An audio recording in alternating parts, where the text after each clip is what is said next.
Hello friends, welcome to this channel improvement academy. आज हम लोग बायोलॉजी की क्लास में क्या पढ़ेंगे? इकाइनोडर्मेटा संघ।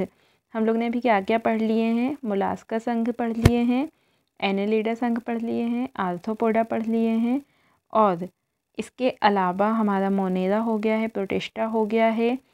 तो जिस किसी ने भी हमारी प्रीवियस क्लासेस नहीं देखी हैं प्लेटीहेल्मिन्थस, एनेलिडा और एस्केल्मिन्थस के बारे में, तो आप लोग इम्प्रूवमेंट एकेडमी की प्लेलिस्ट में जाकर प्रीवियस क्लासेस देख लीजिए।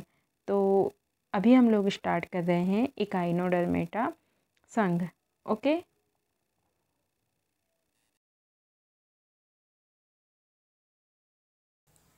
तो स्टार्ट करते हैं हमारा टॉपिक, जिसका नाम क्या है? जंतु जगत का वर्गीकरण। ओके, तो जंतु जगत के वर्गीकरण में हम लोग क्या पढ़ने वाले हैं?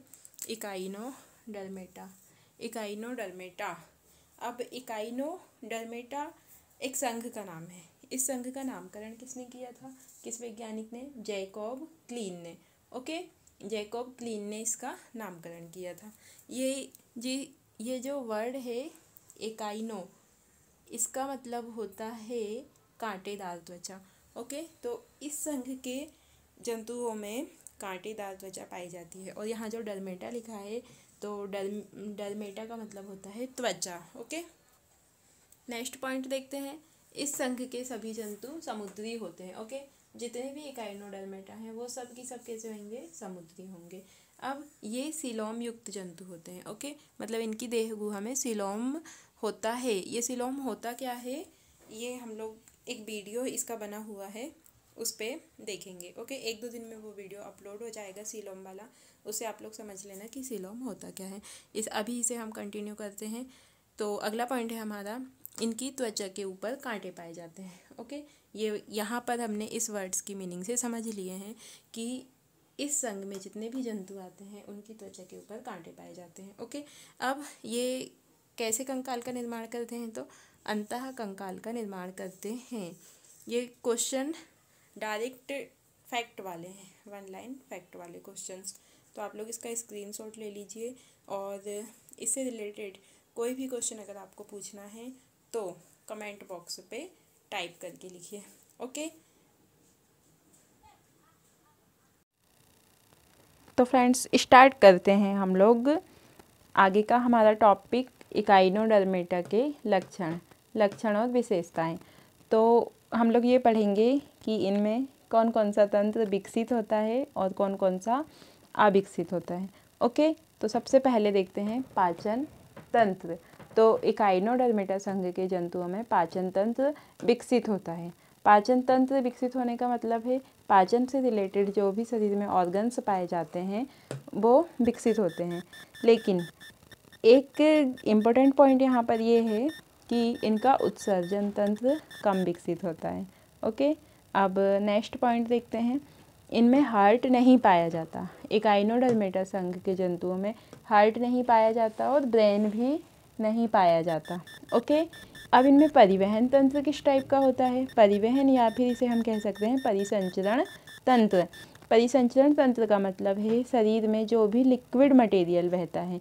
जैसे हमारे शरीर की बात करें तो मानव में ब्लड होता है और लसिका ही और ब्लड दोनों ही परिसंचरण तंत्र के द्वारा पूरे शरीर में घूमते हैं।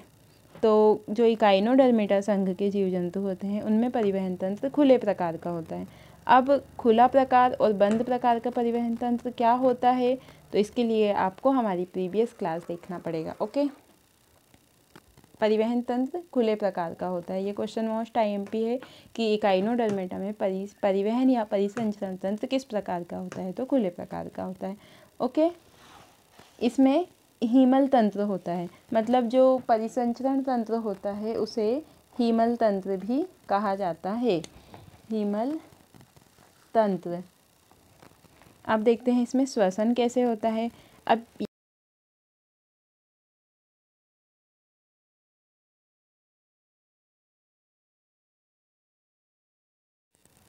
तो फ्रेंड्स इसमें श्वसन तंत्र कैसा पाया जाता है? श्वसन तंत्र में ट्यूब फिट पाया जाता है और ये जो ट्यूब फिट होता है इसे श्वसन पेड़ भी कहा जाता है। ओके, तो इकाइनोडर्मेटा में श्वसन तंत्र को श्वसन पेड़ कहते हैं। अब एक इम्पोर्टेंट क्वेश्चन है कि जो इकाइनोडर्मेटा संघ के जंतु होते हैं इनमें एक छेद होता है जिससे जल शरीर के अंदर प्रवेश करता है। तो ये जो छेद होता है इसे क्या कहते हैं? मैड्रीपोराइट। ओके, मैड्रीपोराइट को मतलब मैड्रीपोराइट का काम क्या है? जल या पानी जो है शरीर के अंदर प्रवेश कराना। ओके, तो ये जो मैड्रीपोराइट है ये कौन से तंत्र का भाग हुआ? जलवाहक तंत्र का। जो इकाइनोडर्मेटा संघ है उसमें जो जलवाहक तंत्र होता है उसका भाग हुआ मैड्रीपोराइट। अब इसमें देखते हैं आहार नाल कैसा होता है। फ्रेंड्स, अब हम देख लेते हैं इकाइनोडर्मेटा संघ में आने वाले जंतुओं की आहार नाल कैसी होती है। तो फर्स्ट पॉइंट है आहार नाल इनकी कुंडलित होती है। ओके, अब इनमें उत्सर्जन अंग नहीं पाए जाते। पाचन तंत्र इनका विकसित होता है लेकिन जो उत्सर्जन अंग है वो इनमें नहीं पाया जाता। ओके, इनमें तंत्रिका तंत्र भी कम विकसित होता है और अभी हमने देखे थे कि इनके तंत्रिका तंत्र में मस्तिष्क नहीं पाया जाता और इनमें नर और मादा अलग अलग होते हैं। और प्रजनन कैसा होता है? इस पर लैंगिक प्रजनन होता है। ओके, तो फ्रेंड्स ये थे हमारे इकाइनोडर्मेटा के लक्षण। अब हम देखेंगे इकाइनोडर्मेटा में आने वाले जंतु के उदाहरण। ओके, तो ये फर्स्ट जो है जिसका डायग्राम दिख रहा है वो है स्टार फिश। अब स्टार फिश का सीधा सा नाम तो आता नहीं है एग्जाम पे। बायोलॉजी में हमेशा घुमा फिरा के क्वेश्चंस देते हैं। जैसे स्टार फिश का दूसरा नाम क्या है? तो एस्टेरियस। ओके, स्टार फिश को एस्टेरियस भी बोला जाता है। और भी एग्जाम्पल्स देखते हैं। जैसे स्टार फिश हिंदी में इसका नाम तारा मछली हो गया और एक नाम और क्या? एस्टेरियस हुआ। अब सेकंड में लिखा है ब्रिटल स्टार, फिर लिखा है समुद्री अर्चिन, फिर समुद्री खीरा, फिर कुकुमेरिया और थायोन और एंटीडॉन आदि। इसके अलावा भी कुछ एग्जाम्पल्स हैं जैसे कि समुद्री लिली वगैरह। अब हम लोग इसे पूरा डायग्राम से एक एक समझेंगे कि ब्रिटल स्टार कैसा दिखाई देता है, समुद्री अर्चिन कैसा दिखाई देता है, समुद्री खीरा कैसे दिखाई देता है, कुकुमेरिया, थायोन और एंटीडॉन के बारे में। ओके, और डायग्राम से हमें ये भी समझ में आएगा कि ये जो शरीर है होता है इनका, मतलब इनकी त्वचा पूरी कांटे वाली होती है। इस संघ में जितने भी जीव जंतु आते हैं सबके शरीर में कांटे जैसी संरचना होती है। ओके, तो देखते हैं जो फर्स्ट डायग्राम इस पे दिख रहा है ये है स्टार फिश का। इससे पहले भी हमने देखे और स्टार फिश का अगला नाम है एस्टेरियस। अब ये जो सेकंड है ये भी मछली मतलब स्टार फिश के जैसे ही दिखता है लेकिन इसका नाम क्या है? Brittle star. हाँ, और यहाँ पे एक इम्पोर्टेंट पॉइंट ये भी कि जो तारा मछली होती है स्टार फिश, ये इसमें फ़िश वर्ड तो लगा है लेकिन हम इसे फ़िश नहीं मानते, मतलब ये मछली नहीं है। ये क्या है?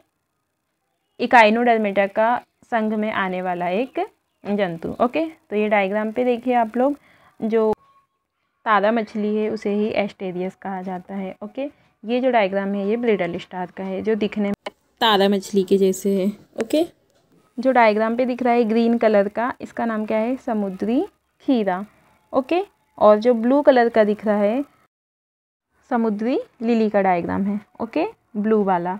और इसके अलावा भी कुछ एग्जाम्पल्स हैं जैसे कि कुकुमेरिया, थायोमीन, एंटीडॉन। तो देखते हैं सी अर्चिन जो बॉल के जैसे दिख रहा है वो है, सी कुकुम्बर जो ककड़ी के जैसे, और सी लिली जो ब्लू कलर का दिख रहा है वो। अब साइड में जो कॉर्नर में है वो है एंटीडॉन का डायग्राम। ये जो इकाइनोडर्मेटा संघ के जंतु हैं ये सब दिखने में थोड़े सेम सेम हैं। ओके, जैसे ये सा अर्चिन का एक और डायग्राम देखते हैं और स्टार फिश बीच वाली, और एक ये है सैंड डॉलर। ठीक है, अब ये इनकी संरचना दी हुई है रिंग शेप में, मतलब ये समुद्र में कैसे दिखाई देते हैं उसके बारे में। ओके, इसके अलावा भी कुछ एग्जाम्पल्स हैं जैसे कि सा डॉलर, ये भी इकाइनोडर्मेटा संघ के अंतर्गत ही आते हैं। तो फ्रेंड्स, ये था हमारा आज का टॉपिक इकाइनोडर्मेटा। अगर वीडियो आपको पसंद आए तो आप लोग वीडियो को लाइक कीजिए, शेयर कीजिए और ज़्यादा से ज़्यादा सब्सक्राइब कीजिए। ओके, तो फ्रेंड्स मिलते हैं नेक्स्ट वीडियो में। हमारे नेक्स्ट संघ जो रहेगा उसका नाम रहेगा कॉर्डेटा संघ। Okay, Thanks for watching this session.